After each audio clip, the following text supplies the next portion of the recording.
Hey guys, I'm Papa Pete. Glad to be back. It's time for another pickup video. It's been about a month since I've done one, and I've built up quite a pile of stuff here. Tons of Xbox games for my collection, some other things as well. I really can't wait to show you. I visited all my regular haunts, had a lot of people help me out, getting me things that I need for my collection, and I really can't wait to share the games with you. Stick around.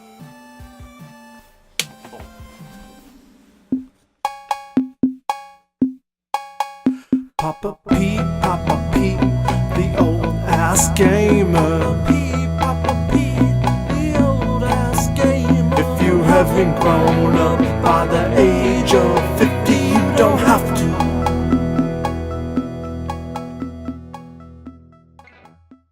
to. Okay, before I get into the games, guys, I have something a little special to show you. About a year and a half ago, I haven't done too much in the last year or so, but I was into collecting autographs for quite a while. I always had some from when I was a kid. It was one of these things that I always did, but for a while, a few years ago, I got right into it and I started collecting quite a bit. And of course, you all know my love of Star Wars, so one of the things I try to collect are autographs from some of the people in Star Wars. I don't have too many, but the opportunity was there to get this one, and I think the opportunity was sort of coming to a close because the gentleman's getting older, and he used to sell them on his website. He no longer does them. It's the very last few that he has, so I decided to bite the bullet and I picked one up from him. Anyway, I picked up, and I'll hopefully get a better picture. It might be a little hard to see it here. An autograph of Dave Prowse. It was actually from the States that I ordered it, but he is in England now. He is retired. He's no longer doing shows. He's no longer even signing more autographs for his website. What it says on his website now, there used to be a big long list of different ones that you could get from.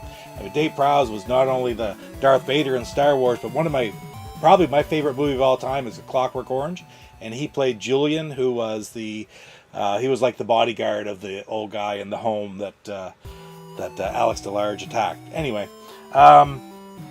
really happy to have this for my collection. I do have James Earl Jones autograph already, so I don't have one of the two of them together. Those are crazy expensive. But anyway, really happy to get that for my collection. Dave Prowse. Okay, as you can see here, I got a nice little stack of Xbox games to add to my collection.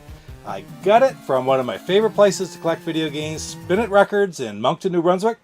And I got quite a few good ones there. They still have a lot of really great games there. If you're in that area, they've got great things for the Xbox, any of the newer systems, tons for the Advance, for the DS, things like that. And they even have a few old Atari 2600, nothing really that I don't have. They have a lot of television games there as well, but again, nothing really that I don't have. But I always take advantage when I'm up there to pick up some great Xbox games for my collection. And the prices are reasonable, and they'll deal with you a little bit when you buy a bunch, like I always do. Anyway, first one I got, The Terminator, Dawn of Fate. This is actually set as a prequel to the movie, and it's a third-person shooter. Not a first-person shooter, a third-person shooter. It had fairly decent reviews. Not great, but it's just a solid action game. Any of the Terminator things in the Terminator universe will be interesting, if not thrilling. Anyway, happy to have that added to my collection. The next game that I have is one called Quantum Redshift. Not a bad game at all. It's a racing game, and I'll tell you what, it's an Xbox exclusive, although you can't see it underneath the label. This is kind of funny because I got it at Spin It Records, but it's got a label on it from the Parlour, which is the other pawn shop in Moncton where I get a lot of games. Anyway, it's an Xbox exclusive, a racer like I said, and it's got a very fluid motion. It's almost reminds me a lot of Star Wars Episode 1 Racer. That type of fluid motion as you're racing, not like a car racing game where you're dealing with the tires and such. Anyway, great addition. The next one I got is a game called Sudeki. It's an action RPG, not a true RPG, but it has those elements. More of an action game. Xbox exclusive again. I always love to get all the Xbox exclusives. If anybody's aware of a really good solid list of just the Xbox exclusives, please leave it in the comments down below. I've been looking, not on Wikipedia, not anywhere do I find one that is really concrete that I can sort of use as a checklist to try to get all the Xbox exclusives. But anyway, I just pick them up as I come to them. The game's pretty interesting. It's a decently rated game. Not the best game in the world, but by far and away not the worst either. Probably very, very much worth playing. But speaking of racers, we had Quantum Redshift, which was one type of racer. This is a rally racer where you're dealing with like dirt racing, and it's called Rally Fusion. Not an exclusive game by Activision, but just a generic racing type game. Happy to have it in the collection. And again, very good shape. That's part of the thing about you go to Spin It Records. Most of the games are in excellent condition. This one certainly is, that's for sure. Now the next one, everybody's heard of these games. The Sims Busting Out. The Sims games really don't need any description. I mean, we all know what they are. They just add different elements to the game. This one added things like it added a dance club, it added movie studio, things like that to it. There's all kinds of different add-ons. Not as many for the consoles as there is the PC, but still really solid. Standalone game though for the console. Okay, this game here, this next one, yes, is a sports title, but it's a very interesting one. NBA Ballers is a one-on-one action sort of finesse street ball basketball game where it does have, it's got the NBA license, so it's got NBA teams, NBA players, and basically just one-on-one action where you do all kinds of different trick shots and try to almost score points. It's very much to the line of NBA Jam, also by Midway. Anyway, a lot of fun to play, a lot of fun to watch too. NBA Ballers.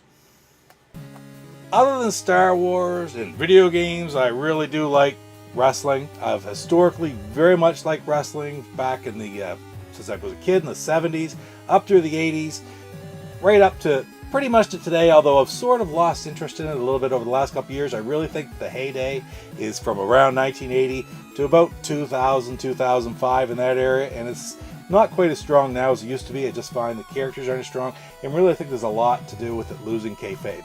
But anyway, WrestleMania 21 is a game I've always had my eyes on. I love all the wrestling games. Happy to add this one to my collection. It's one thing about it, it has one of the few appearances of a wrestler named Rene Dupree. If you remember Rene Dupree, he was part of like the French Connection. They come in, and he was actually the youngest title holder in history at the time when he had the tag team titles with, can't remember what the guy's name was. It wasn't Rob Conway. It was Sylvain Grenier. That's it. And he's from the local area, actually not too far away at all from where, he's from Shediac, New Brunswick, not too far away from where Spin It Records is. I get this in Moncton. So I always find that really interesting. And I've met the guy. He's a nice guy. He does wrestling shows around this area because he came from a family of wrestling promoters. His father was a big promoter around this area at the era of Vince McMahon Sr. But anyway, the guys from the WWF used to come up here and wrestle in this territory back in the day. And a lot of history with this game, and it just tie into home, so I really do like this one. The next game I got is 13. Roman numeral 13, or just plain 13, whatever it is. It's not an exclusive. It was on a few different systems. It's an action RPG type game. It has a very neat sort of a cell-drawn type of graphics. I really think it's a very attractive game. Again, it has both action parts and it has stealth parts in it. And it was given average ratings, but probably on the high side of the average. It certainly is quite well known. It's very easy to get. You can find it around quite easily today. Happy to add it to my collection.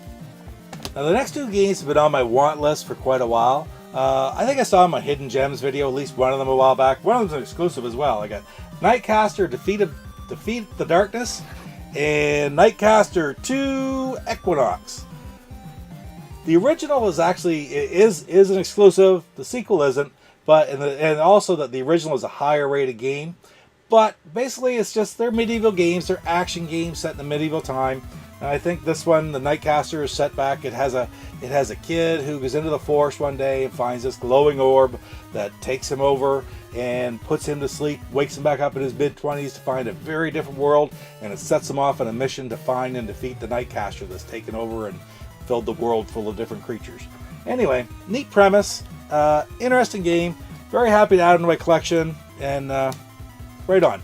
So that's the games that I got from Spin It Records. But I also stop when I go up to Moncton. I always have to stop at the Parlour as well. Alright, so after Spin It Records, I had to go out to Parlour, and I picked up a bunch more games out there. I love going to the Parlour. Parlour has a great $2 rack with a lot of commons that you'll see for quite a bit more money at different places. And they also have a big rack of less common games for other prices. They're really good for negotiating too. If you get the owners of the place, they can negotiate with you a little bit. The guys that work there, they don't have the freedom maybe that the owners do, but every time I've gone in and spoken to one of the owners, one of the two owners of the place, I've gotten what I consider to be great deals, and you're sure that they're making their fair share of the money on it too. So when it works out for both of us, that's when I'm most happy.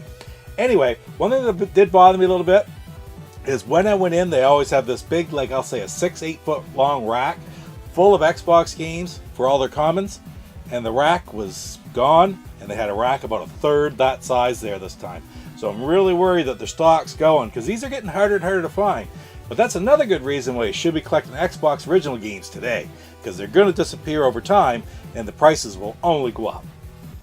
Anyway, the first one I got, I grabbed quite a few that because of that reason. And the first one I got was Lord of the Rings. It's at the Third Age. Again, an action RPG type game. There's several of the different Lord of the Rings games. I think I have most of them now, but I'll double check that. Happy to add that one to the collection. Street Hoops. Again, it's a street basketball game. This one doesn't have the license for the NBA or the NBA players, I don't believe. It's just made with generic players, but that's just a bonus anyway. It's the gameplay that makes a difference. I haven't checked that one out yet, but anyway, when I picked it up for $2, it's just in excellent condition, so I was really happy to have gotten it for that. The next few games, there's a ton of these war games out on the Xbox system. I'm not going to go into them too much depth, but again, they're just filler, the things that I need for the collection. I got Splinter Cell Double Agent.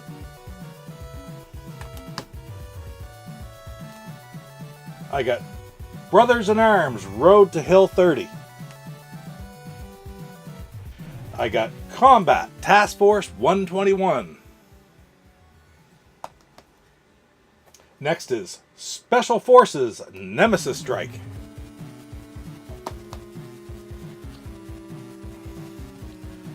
Here's the Capcom game, Without Warning. I haven't looked into this one too much. I got to check it out, really do. Anything Capcom sort of piques my curiosity. Good game, good condition. Without Warning. Just not familiar with it. Racing title, EA Sports. I do like racing games, I really do. I haven't played very many F1 games. I remember having one way back for the original PlayStation. This is just a continuation of that same series. EA Sports F1 2001.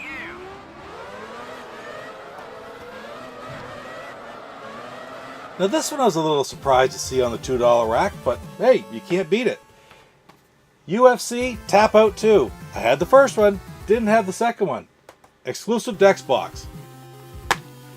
And once again, maybe it could be a little bit better maybe, but it's still pretty friggin' good. And this is in very good shape as well. Now that's it for my $2 games, but I did take a good look. I always try to pick up one or two off of the wall of the less common games. And this time, I picked up Sid Meier's Pirates, Live the Life. I don't know if you played this game or not. I had this game for the PC way back, 10 years ago or so, or more than that probably. The Sid Meier's, as you know, created Civilization way back in the 80s, and this game actually, Pirates, was made in 1987 for the PC, and this is a remake of it. The remake came out in like 04 for the PC, and then they ported it over to the Xbox in 2005. It's kind of a neat game. It's a lot of mini games. It's just like an action RPG adventure game. You do things like fencing, and you trade, and there's a sailing screen where you try to avoid military and security, and there's different times you go into a town, you have to dance with the governor's daughter or something like that, and overall it's just got a lot of neat little gameplay, neat little mini games in it, and it's enjoyable gameplay. I had a lot of fun with it back in the day. Gotta check this one out soon. Alright guys, that's it for this wave of pickups from Parlour Pawn and from Spin It Records, both in Moncton, New Brunswick. Great places, can't wait till I get there the next time. Anyway, thanks a lot for spending a little bit of time with me today. Don't forget to hit like, comment, subscribe, and we'll see you next time, guys. Take care. Papa Pete, the old ass gamer. Papa Pete, the old ass gamer. If you haven't grown up by the age of 50, you don't have to. I'm 64-bit for life, and you're watching Papa Pete, the old guy gamer.